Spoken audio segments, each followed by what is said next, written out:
คตในที่พระองค์ทรงคืนพระชนและร่วมกับพระองค์รอน้อมรับความตายเหมือนอย่างพระองค์ฟิลิปอย3 ข้อ 4ขอบคุณพระเจ้าขอให้เสียงนี้เป็นที่ถวายแก่พระผู้เป็นเจ้า Praise the Lord. Some answer.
Praise Heavenly พ Father. ระนามของพระองค์เป็นพระนามที่ยิ่งใหญ่เหนือกว่านามอื่นใด Your name are the highest above all. พระนามของพระองค์ทรงสัตย์ซื่อและเที่ยงธรรม Your name are the truth. ขอบพระคุณพระองค์ในวันนี้ We give you thanks for today พระองค์เจ้าได้ให้ชีวิตใหม่ลูกในวันนี้ that you have given us this new life. ประทานให้ลูกได้มานมัสการห้องเพลงสรรเสริญองค์พระผู้เป็นเจ้าในวัน Call นี้ us in here today to worship you.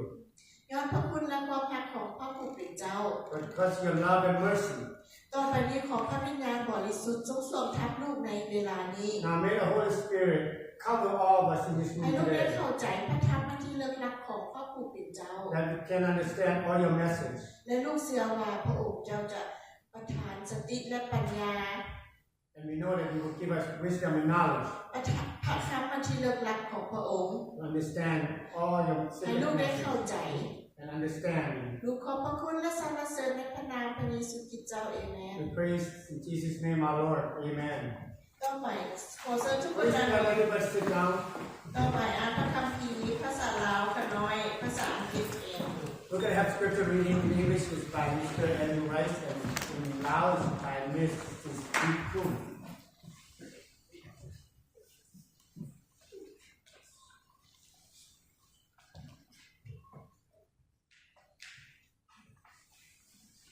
The first verse of today's scripture comes from Psalm chapter 56, verses 3 and 4. But when I am afraid, I will put my trust in you. I praise God for what he has promised. I trust God, so why should I be afraid? What can mere mortals do to me?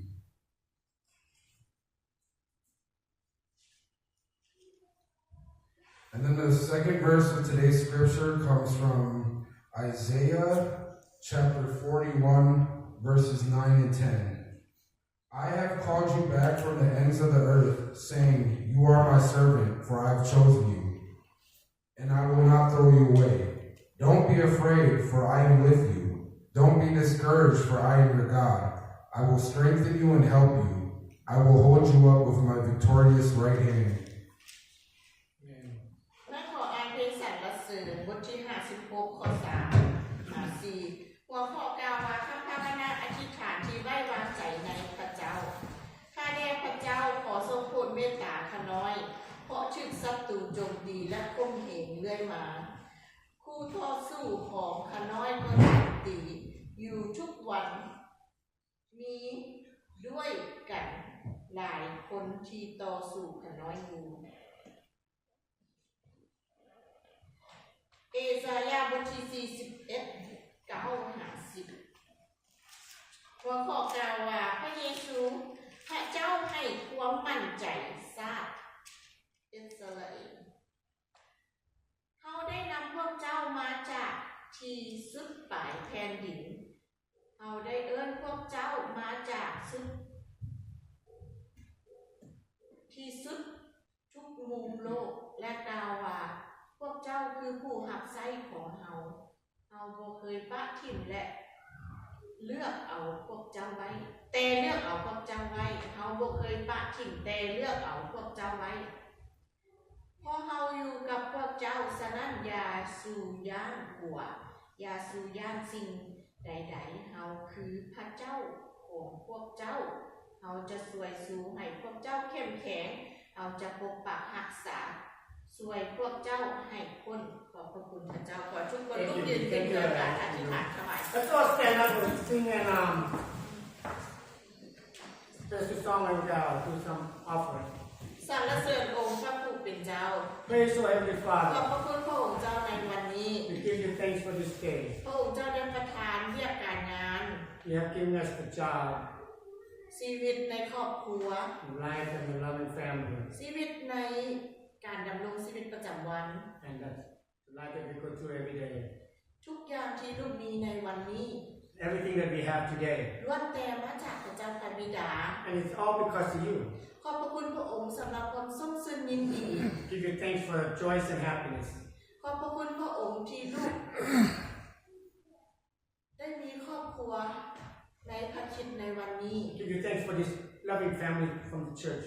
ขอพระองค์เจ้าทรงสืบต่อทอดเทพระพร May you, Father, continue pour down your blessing สันติสุขความทรงซึ้งยินดีทุก blessed and happiness coming from you.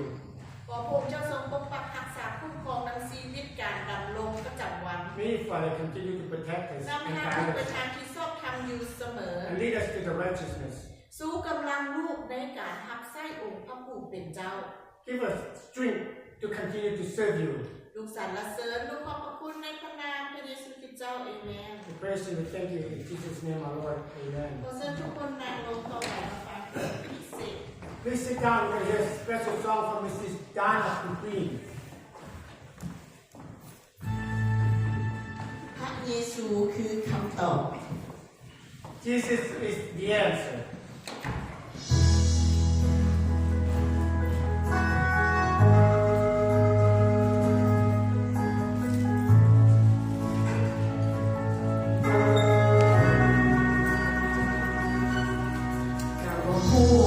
เป็นจังใด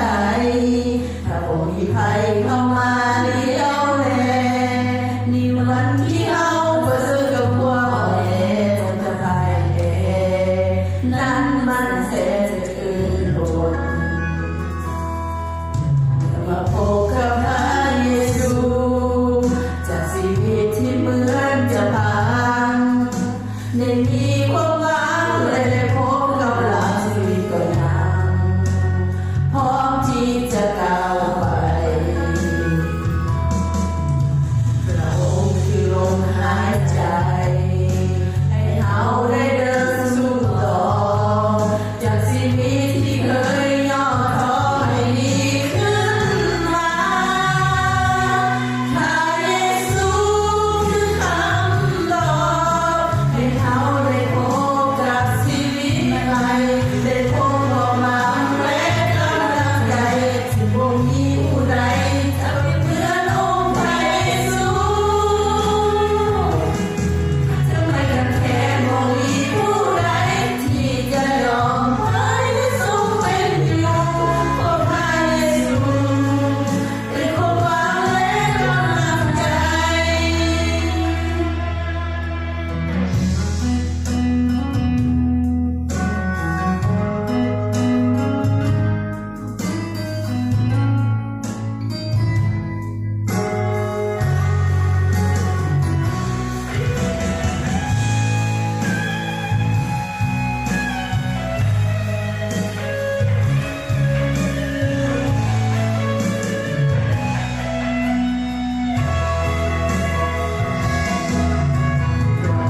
คือลมหายใจให้เราได้เดินสู่ต่อจากชีวิตที่เคยย่อท้อให้ดีขึ้นมาพระเยซูคือคำตอบให้เราได้พบกับชีวิตใหม่ได้พบความหวังและกำลังใจซึ่งบ่มีผู้ใดจะเป็นเหมือนองค์พระเยซู จะไม่กันแค่บ่มีผู้ใดที่จะยอมให้ทรงเป็นอยู่เพราะพระเยซูเป็นความหวังและกำลังใจพระเยซูคือคำตอบให้เราได้พบกับชีวิตใหม่ได้พบความหวังและกำลังใจซึ่งบ่มีผู้ใดจะเป็นเหมือนองค์พระเยซูจะไม่กันแค่บ่มีผู้ใดที่จะยอมให้ทรงเป็นอยู่เพราะพระเยซูเป็นความหวังและกำลังใจเพราะพระเยซูเป็นความหวังและสิ่งใหม่ ขอบพระคุณพระเจ้าต่อไปขอเชิญอาจารย์ผู้เพียงขึ้นเทศนา We're going to hear a message from our pastor.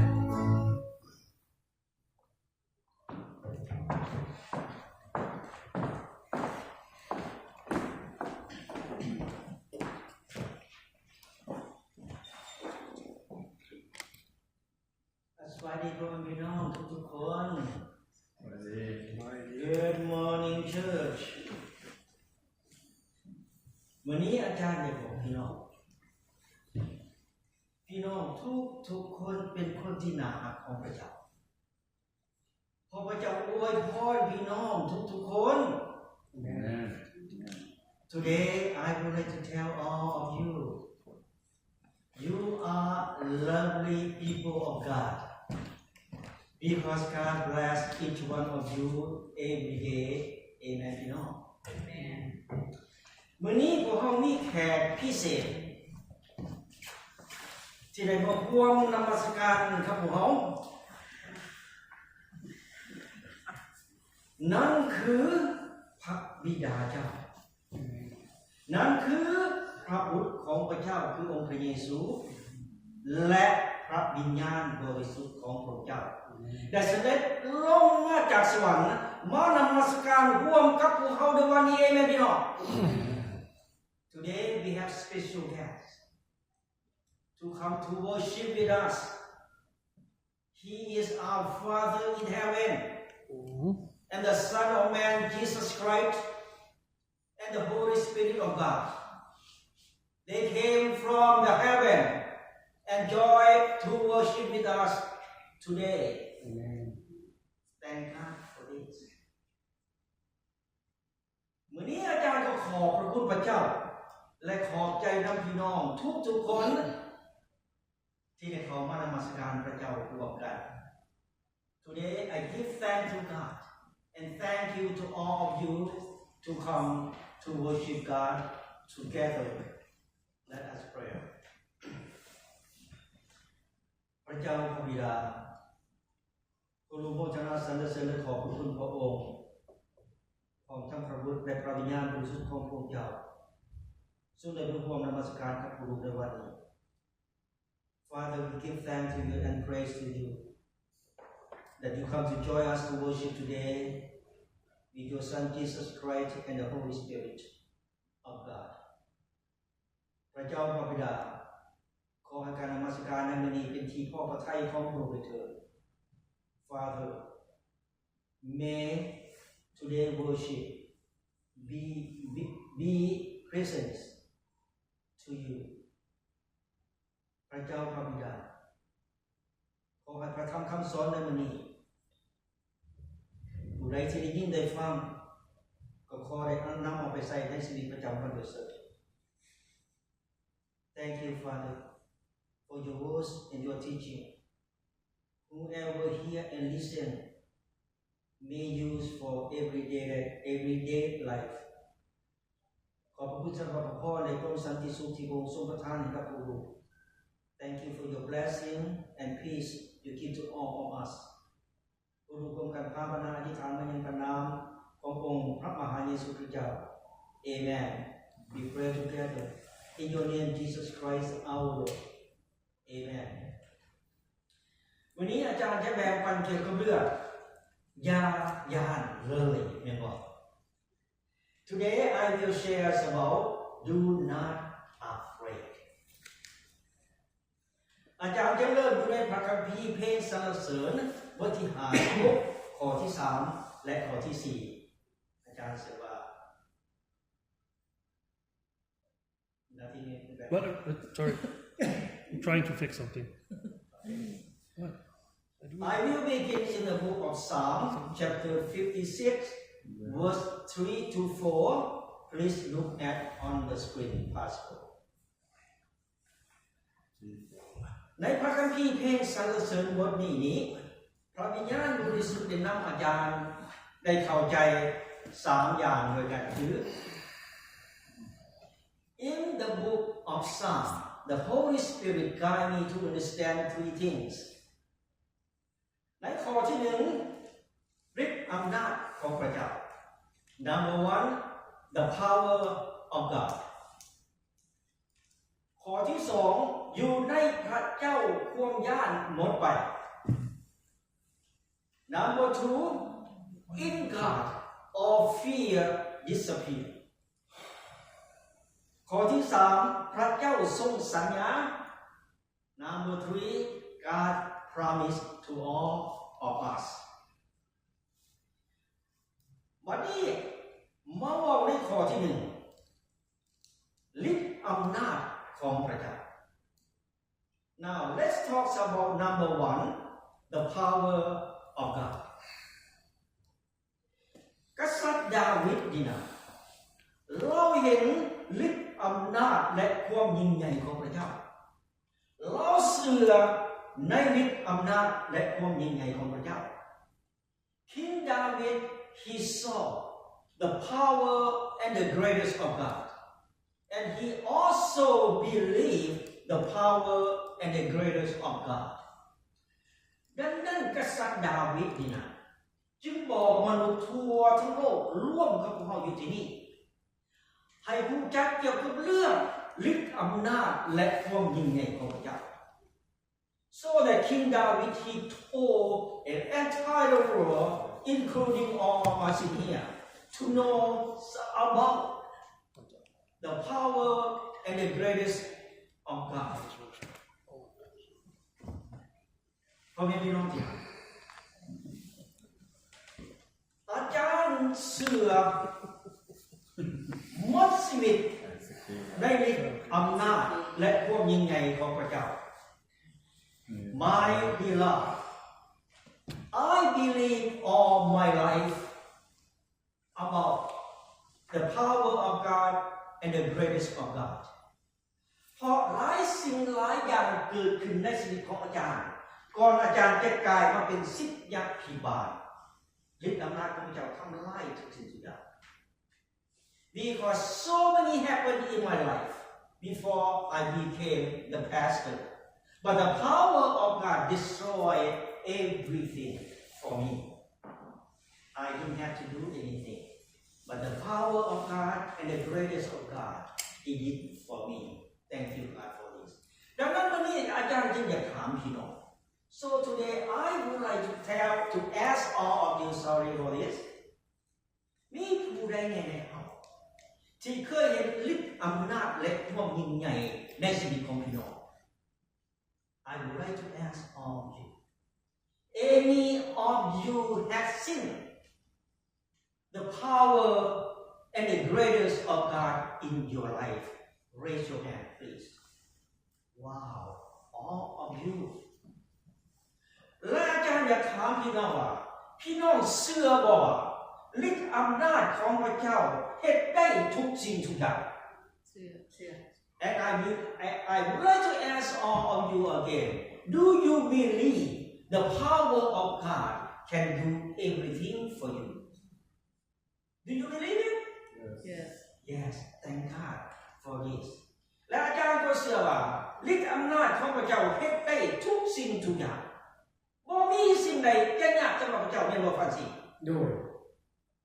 And I also believe the power of God can do everything. Amen. And also nothing hard for God Amen. can do. หลายสิ่งหลายอย่างที่มนุษย์เฮ็ดบ่ได้แต่พระเจ้าเฮ็ดได้แม่นบ่พี่น้อง Amen. Many things the people cannot do but God can do. Amen พี่น้อง ขอบคุณพระเจ้าเนาะบัดนี้ก็บอกในข้อที่2อยู่ในพระเจ้าความย่านหมดไป Now let's talk about number 2 In God all fear disappear In God all fear disappear มื้อนี้พระวิญญาณบริสุทธิ์ของพระองค์เจ้าได้เว้ากับพี่น้องของเฮาทุกๆคนเพิ่นบอกว่าได้อย่าพอเฮาอยู่กับเจ้าอย่าตกใจเพราะเฮาเป็นพระเจ้าของเจ้าเพิ่นบอกเฮาจังซี่ได้นี่เนี่ย Right now the Holy Spirit of God is speaking to all of you and telling to all of you do not afraid Because I am with you. Do not worry because I am your God. Do you believe this? Yes. อาจารย์อย่าบอกพี่น้องเดี๋ยวนี้พวกเราเดินในโลกแห่งความบาปโลกแห่งความมืดพ ผีมารซาตานทลายแท้ๆพี่น้องในโลกนี้แม่นบ่ We are right now walk on or in the world of sin and the world of darkness. Many devils, Satan still in this world, try to destroy Christian people. แต่พระวิญญาณบริสุทธิ์ของพระเจ้าได้บอกพวกเขาว่าอย่าย่านเลย But the Holy Spirit of God is telling all of us right now, do not afraid. เพิ่นบอกว่าเขาจะยืนเคียงข้างพวกเจ้าเสมอ I will stand beside you. เขาจะอยู่กับเจ้าทั้งเว้นและคืนเพื่อป้องกันความปลอดภัยให้กับพวกเจ้า Thank you, God. I will be with you day and night to protect you from danger. อย่าเลยพี่น้อง Do not afraid. ถ้าพวกเขาอยู่ในพระเจ้าบ่มีสิ่งใดในโลกที่จะทำลายชีวิตของพวกเขา Amen พี่น้อง Amen. If we are in God, nothing in this world to destroy us. Amen. Amen พี่น้องวันนี้มาบอกในข้อที่3พระเจ้าทรงสัญญา Now let's talk about number 3 God promised พ่อแม่พี่น้องที่รักทุกสิ่งทุกอย่างที่พระเจ้าทรงกระทำทุกสิ่งทุกอย่างที่พระองค์ทรงกล่าวจาเพื่อพวกเขาและมนุษย์ทั่วทั้งโลกจะได้เชื่อในพระองค์จะได้มั่นใจในพระองค์จะได้นับถือพระองค์พระองค์มีคำสัญญาอยู่ด้วย My brother and sister everything he did everything he said for you and me and entire world to believe in him to trust in him to respect him he put his promise with พระเจ้าได้สัญญากับโมเสสพระเจ้าได้สัญญากับโนอาห์พระเจ้าได้สัญญากับอับราฮัมและพระเจ้าได้สัญญากับพวกเขาทุกๆคนอยู่ที่นี่ The Lord God he promised with Moses Noah and Abraham and also he promised to all of us in here พระองค์สัญญากับพวกเขาว่าพระองค์จะอยู่กับพวกเขาตลอดไป Amen. He promised to all of us he will be with us forever และพระองค์สัญญากับพวกเขาว่าพระองค์จะประทานชีวิตนิรันดรให้กับพวกเขา And he promised to all of us he will give us eternal life พ่อแม่พี่น้องที่รักถ้าหากพี่น้องเบิ่งในโลกปัจจุบันพี่น้องจะเห็นประชาชนจำนวนหลงหลายได้ติดตามพระเยซูทุกๆวัน If you look in the world right now many people around the world follow Jesus every day เพราะพระองค์รักษาคำสัญญาของพระองค์คำสัญญาของพระองค์บ่เคยเปลี่ยนแปลงจักเทื่อพี่น้อง because he keep his promise never change พระองค์เว้าสิ่งใดพระองค์ก็เฮ็ดสิ่งนั้น whatever he said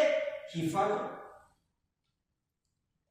มื้อนี้พระเยซูได้สัญญากับพวกเรา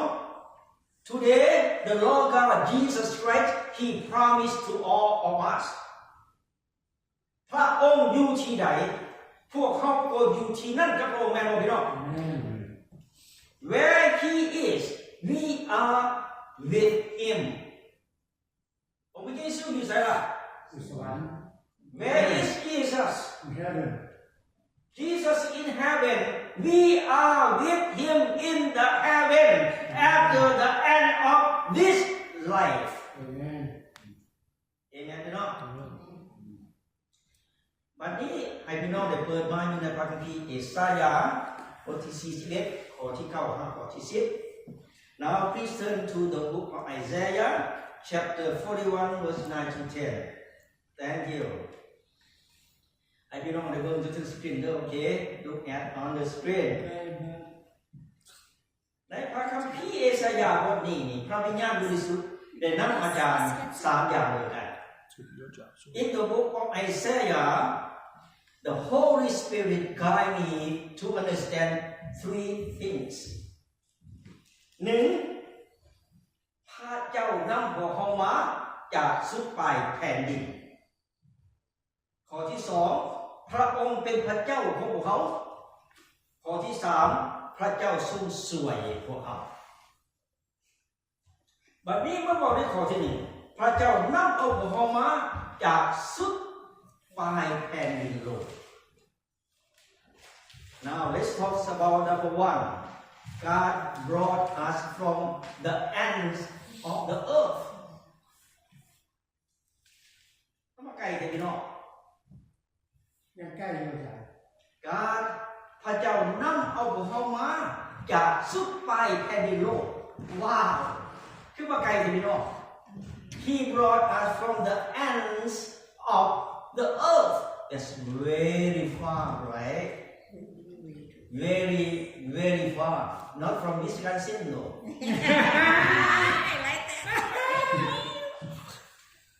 Okay. ดังนั้นมื้อนี้พระกษัตริย์ดังนั้นมื้อนี้นี้อาจารย์จึงขอให้พวกเราทุกๆคน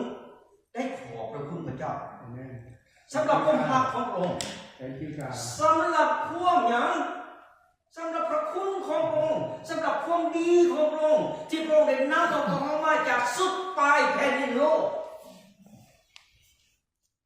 Wow, this is too far. Today, may all of us in here please give thanks to God for His love, for His grace, and for His goodness. Amen. Because He brought us from the end of the earth, very far from here. All the way from Wisconsin. Yeah, Really far. yeah. เพื่อพวกเขาอย่างเพื่อพวกเขาจะนำเป็นผู้รับใช้พระองค์ For us to be His servant. Amen. เพื่อพวกเขาจะได้มานมัสการพระเจ้า For us to worship Him. เพื่อพวกเขาจะได้มาเป็นลูกของพระองค์ For us to be His children. เพื่อพวกเขาจะได้อยู่ในครอบครัวของพระเจ้าเป็นเราพี่น้อง For us to be in His family. Hallelujah. พระองค์นำเขามาแต่หาพระองค์ พระองค์นำพวกเขามาในพระองค์ ก็เพราะว่าพระองค์มีพระประสงค์อยากสำระล้างพวกเขาให้พวกบาปของเขาหมดสิ้นไปพี่น้อง Amen. He brought us in Him because He wanted to wash away our sin พระองค์นำพวกเขาเข้ามาในพระองค์เพราะว่าพระองค์ได้อยากให้นั้นบอกให้พวกเขามีสิทธิเสรีภาพจากความบาป Amen. He brought us in Him because He wanted us to free from sin ขอบพระคุณพระเจ้าพระองค์นำเอาพวกเขามาในพระองค์เพราะพระองค์อยากให้พวกเขาคู่กับพระองค์หลายขึ้นแต่ละมื้อ He brought us in Him because He wanted us to know Him more and more each day. Thank God for this, you know. วันนี้มาบอกในข้อที่ 2 พระองค์ทรงเป็นพระเจ้าของพวกเรา Now let's talk about number 2. He is our God. Yes, He is. พ่อแม่พี่น้องที่รักอาจารย์ได้บอกพี่น้อง My beloved, I would like to tell all of you the truth. พระเจ้าที่พวกเรานมัสการอยู่ในปัจจุบันนี้เป็นพระเจ้าที่แท้จริงเป็นพระเจ้าที่มีชีวิตอยู่พี่น้องเป็นพระเจ้าที่ตายอยู่เป็น My beloved, I would like to tell all of you the truth. The God that we are worshiping right now is true God. Is living God. God never died. He is with us right now. Amen. He is worshipped with us right now and today. This is our God that you are worshiping, not the die God. เป็นพระเจ้าที่เต็มล้นไปด้วยความรักพี่น้อง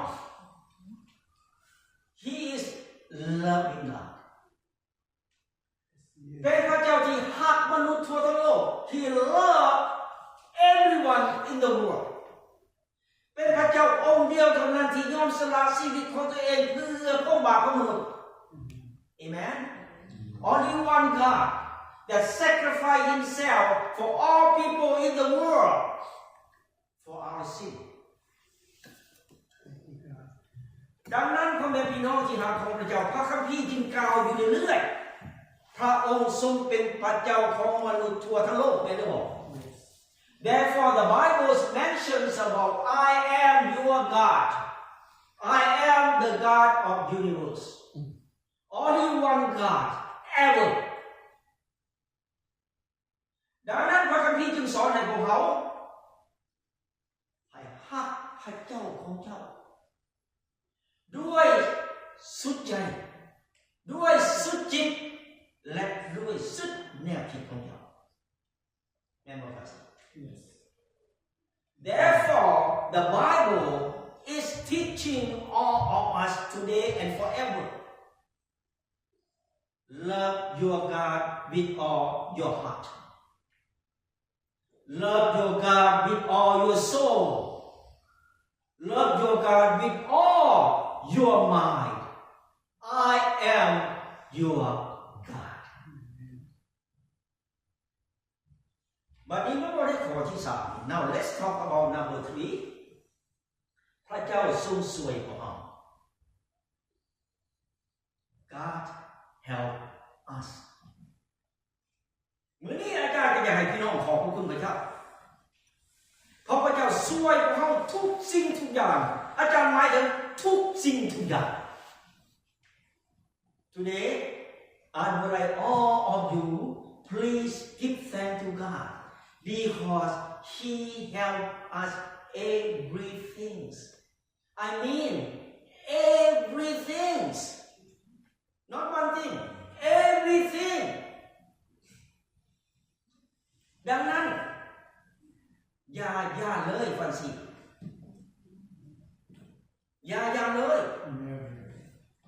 Do not afraid. God is with us. ถ้าหากว่า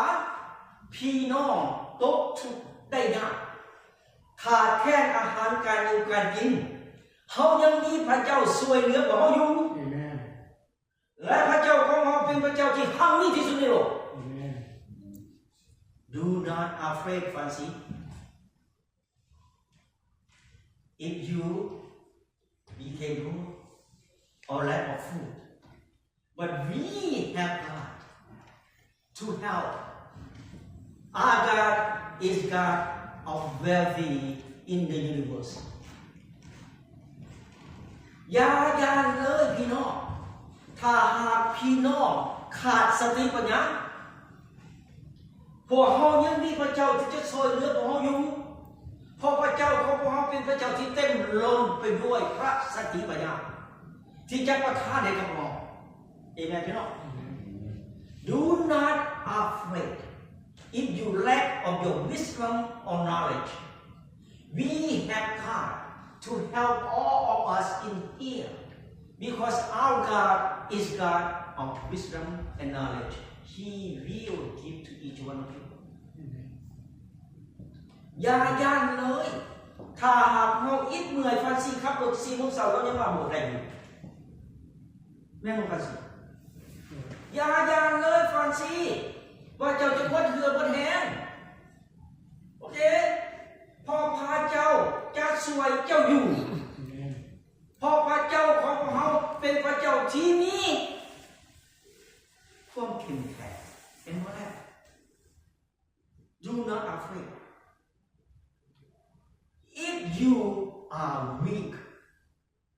because we have God to help all of you because our God is God of strength He will give you the power อาจารย์อย่าบอกพี่น้อง I would like to tell all of you the truth อย่าย่านเลยถ้าหากพวกเขาติดตามพระเจ้าทุกๆวัน Do not afraid if you follow God every day อย่าย่านเลยถ้าหากพี่น้องหักพระเจ้าทุกๆวัน Do not afraid if you love God every day อย่าย่านเลยถ้าหากพี่น้องภาวนาอธิษฐานทุกๆวัน Do not afraid with anything at all if you pray every day อย่าย่านต่อสิ่งใดๆเลยถ้าหากพี่น้องมานมัสการพระเจ้าทุกๆวันอาทิตย์ Do not afraid nothing if you come to worship God every Sunday อย่าย่านต่อสิ่งใดๆเลยถ้าหากพี่น้องมาเฮ็ดหยังฟรังเศสถ้าหากพี่น้องทำความดีทุกๆวัน Do not afraid with anything at all if you do good every day Amen พี่น้องเอาได้ขอสรุปในมื้อนี้เนาะ Conclusion มื้อนี้และตลอดไปมื้อนี้และตลอดไปพระวิญญาณบริสุทธิ์ขององค์พระผู้เป็นเจ้าได้เตือนพี่น้องทุกๆคนเพิ่นบอกว่าได้ไหนเพิ่นบอกว่าก่อนอื่นหมดให้พวกเขาสอบแสวงหาราชอาณาจักรของพระเจ้าก่อนแล้วพระเจ้าจะประทานเพิ่มเติมทุกสิ่งทุกอย่างให้เจ้าแม่นบ่ล่ะถ้าหากพวกเขามีทุกสิ่งทุกอย่างแล้วเขาจะบ่ย้านสิ่งใดทั้งนั้นแม่นบ่พี่น้อง So today and forever the Holy Spirit of God is telling all of you right now seeking the kingdom of God first then He will fulfill everything for you when you have everything you will never afraid for nothing That means when you have God, you will never afraid for nothing in this world, and the next world is coming. ผู้ที่มีความยากคือผู้ที่บ่เอาพระเจ้าไปก่อน Those who are afraid.Those are who don't put God first. God first before everything. พระเจ้ามาก่อนเสมอ Amen. God bless all of you.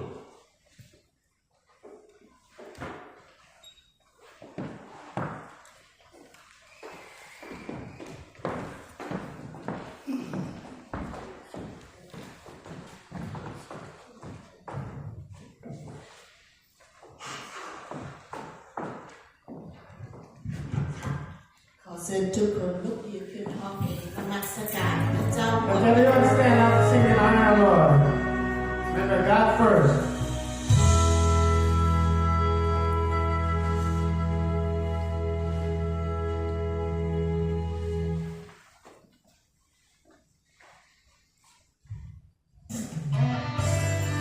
ก็คือลืมจะตัดสินใจ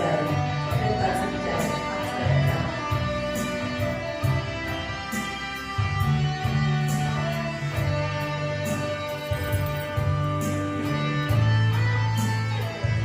Amen.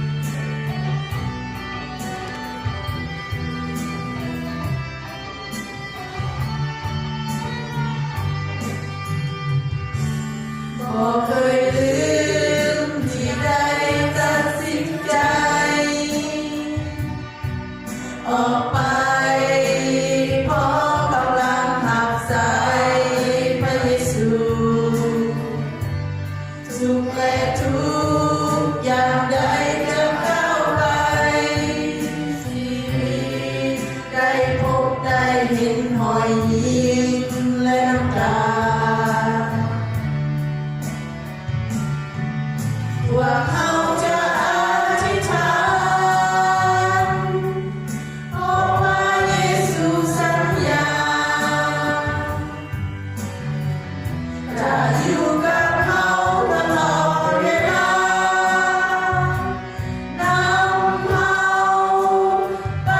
เพื่อให้เกิดผลจะออกไปทุกแห่งหนในประเทศเราสุดชีวิตสุดใจเขาจะสู้จนแม้มันจะนานเท่าใดออกไปแสนไกลคงจะไปจนสุดปลายแผ่นดิน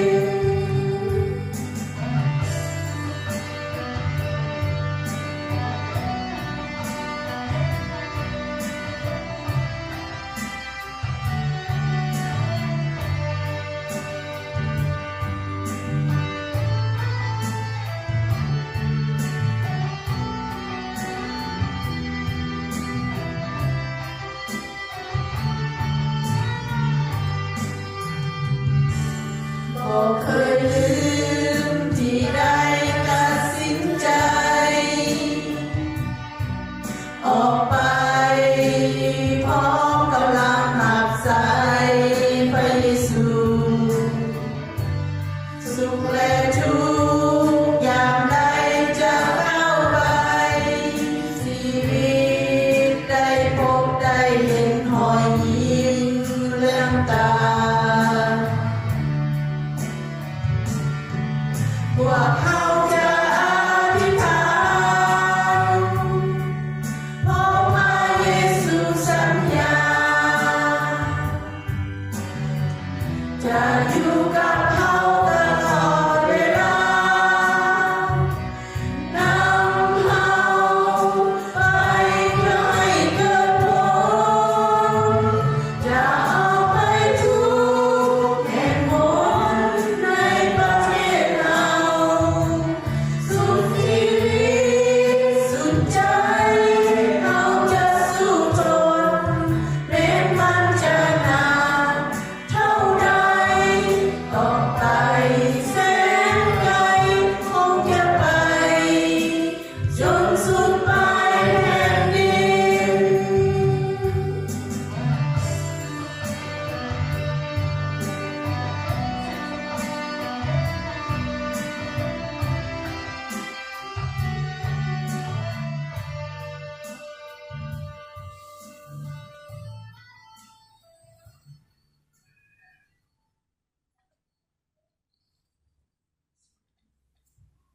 เอาเป็นเม็ดเกลือและเศษสวาน I'm the salt and the light of the world.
พระเจ้าพระบิดา Oh, Heavenly Father, ขอบพระคุณพระองค์เจ้าในวันนี้ we give you thanks for today. พระองค์เจ้าได้ประทานให้ลูกได้เข้ามาเรียนพระธรรมและศึกษาพระธรรมขององค์พระผู้เป็นเจ้า That you call us in here today to worship and learn the message. ขอให้พระธรรมนี้ได้ฝังเข้าไปในจิตใจของลูก That this message planted in our heart. และโปรดประทานให้ลูกได้นำใช้กับชีวิตประจำวัน And that we use this to our daily life. พร้อมนั้นโปรดประทานสติและปัญญา And then give us wisdom and ให้ลูก knowledge. ได้ก้าวเล่าก้าววาความยิ่งใหญ่ของพระผู้เป็นเจ้า Your word. ประทานสติปัญญาเหือแห่ง Give us การ wisdom ดำรงชี and วิตประ knowledge. จำวันให้ลูกด้วย Give us strength และ to นำ go ทางลูก on. ไปทางที่ชอบธรรม And lead us to the righteousness. ลูกขอสารภาพบาปนำพระผู้เป็นเจ้า We like to confess to you, Father, ลูกได้เห็นผิดบาปที่ผ่านมาและวันนี้ all the things that we commit sin to the present. ลูกรู้ว่ามันผิด We know that it's wrong. ด้วยการเล่าจาด้วยการกระทำ Whatever we say, whatever we do, ลูกทูลขอนำองค์พระผู้เป็นเจ้า we ask for your forgiveness. ขอพระองค์เจ้าทรงช่วยลูกด้วยเถิด May you, Father, help us. อภัยบาปกับลูกด้วย Forgive all อ our ภัย sin. ความผิดบาปลูกด้วย Forgive this why และ we นำทาง do. ลูกไปทางที่ชอบทำทบทันอยู่เสมอ And Father, lead us to the righteousness. ลูกสรรเสริญลูกขอบพระคุณในพระนามพระเยซูคริสต์เจ้า We thank you and we pray this in the name of Jesus Christ, our